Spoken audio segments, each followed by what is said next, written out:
Olá, meus irmãos, graça e paz seja convosco. A lição de domingo nos traz o título O Livro e o Sangue. Que livro era esse? Que sangue era esse? O que é que estava envolvido diante daquela situação aqui em Êxodo capítulo 24 e o verso de 1 a 8?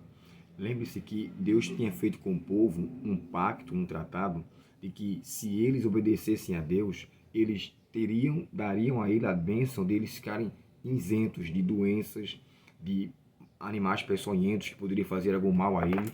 Ou seja, Deus prometeu os livramentos necessários se eles de fato se submetessem. E Deus reafirma agora, mais uma vez, isso através do que ele fala com Moisés. Moisés vai até o monte, fica com ele lá um bom tempo. Deus começa a dar as orientações. O texto fala no capítulo 24 de Êxodo que Moisés escreve. O texto fala com bem, assim, de forma bem enfática aqui, ó. Moisés anotou com exatidão todas as instruções do Senhor. Êxodo 24 e o verso 4. Diante disso, aí diz aqui, ó, logo cedo pela manhã ele desce. E ao chegar lá embaixo, ele profere tudo aquilo que ele ouviu de Deus e naquele momento agora ele faz um tratado com o povo. O verso 7 diz assim: Depois pegou ele o livro da aliança e o leu de voz alta para o povo. Mais uma vez, todos responderam: Obedeceremos ao Senhor, faremos tudo o que ele nos ordenou. Isso está em Êxodo 24, verso 7.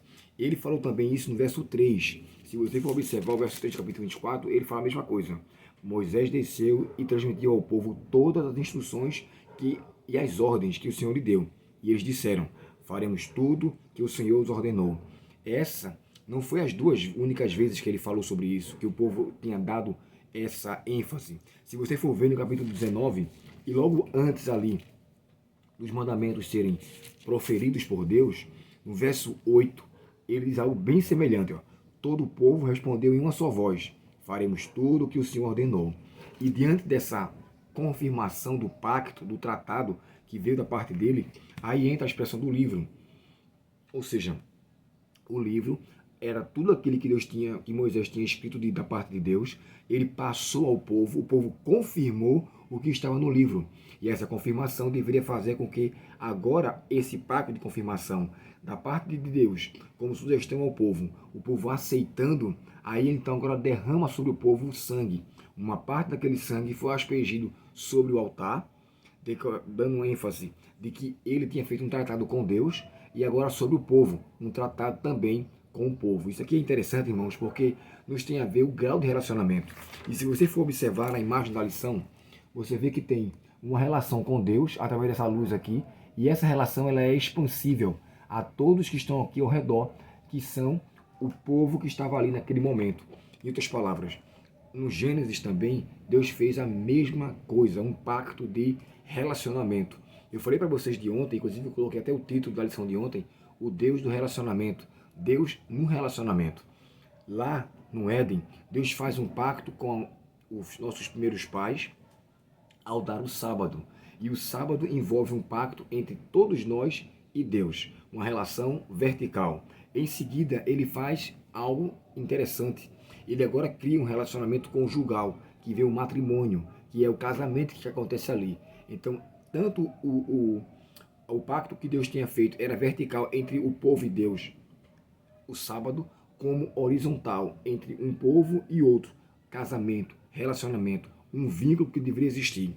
Esse era o propósito de Deus, num momento especial, onde ele queria que todos tivessem relacionamentos unânimes. É tanto que há um salmo que fala, né? Quão bom e quão suave que os irmãos vivam em união.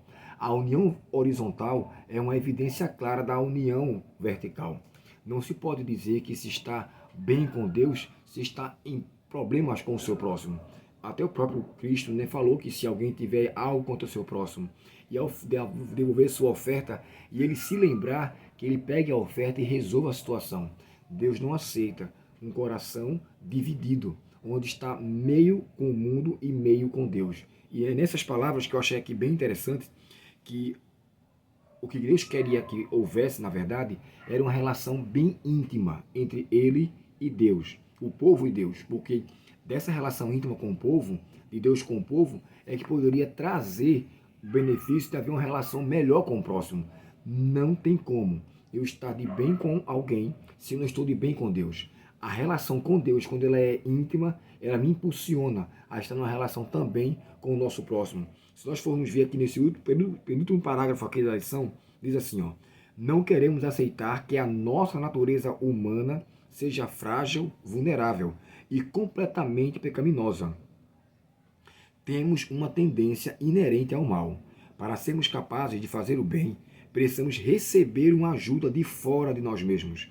Essa ajuda vem somente do alto, do poder de Deus, de sua palavra e do seu Espírito Santo. E mesmo com tudo isso, à nossa disposição facilmente caímos, não é verdade? Quer dizer, mesmo tendo toda essa ferramenta, ainda corremos o risco de não estar em paz com o nosso próximo, por sermos seres humanos falíveis, sermos pecaminosos. Paulo fala sobre isso na sua carta aos Romanos, no capítulo 7, e eu quero ler com vocês aqui, pelo menos 3 textos de Romanos. Romanos capítulo 7 e o verso 18. Na minha tradução, o texto diz assim: e eu sei que em mim, isto é, em minha natureza humana, não há nada de bom, pois quero fazer o que é certo, mas não consigo. Olha o verso 24. Como sou miserável, quem me libertará deste corpo mortal dominado pelo pecado? Paulo deixa claro aqui que ele tinha uma vida comprometida em relação ao pecado. E essa vida era que dava a ele a isenção de uma relação mais íntima com Deus. Por isso que era necessário, como ele fala aos Coríntios, né, ser uma nova criatura. E essa nova criatura só pode ser estando em Cristo. E para fechar aqui, Romanos 8, 7 e 8 diz assim, ó: pois a mentalidade da natureza humana é sempre inimiga de Deus. Nunca obedeceu às leis de Deus e nunca obedecerá. Por isso, aqueles que ainda estão sob o domínio de sua natureza humana não podem agradar a Deus. Paulo fala aos Gálatas, né? Andai no Espírito e de maneira nenhuma satisfarei as obras da carne. Gálatas 5, verso 16. Eu ficarei por aqui, irmãos, no comentário de hoje, trazendo ênfase de que a chave está no relacionamento contínuo e ininterrupto com Deus. Se tivermos assim, teremos uma percepção diferenciada para com o nosso próximo. E o tema da lição de hoje, o livro e o sangue, será uma confirmação.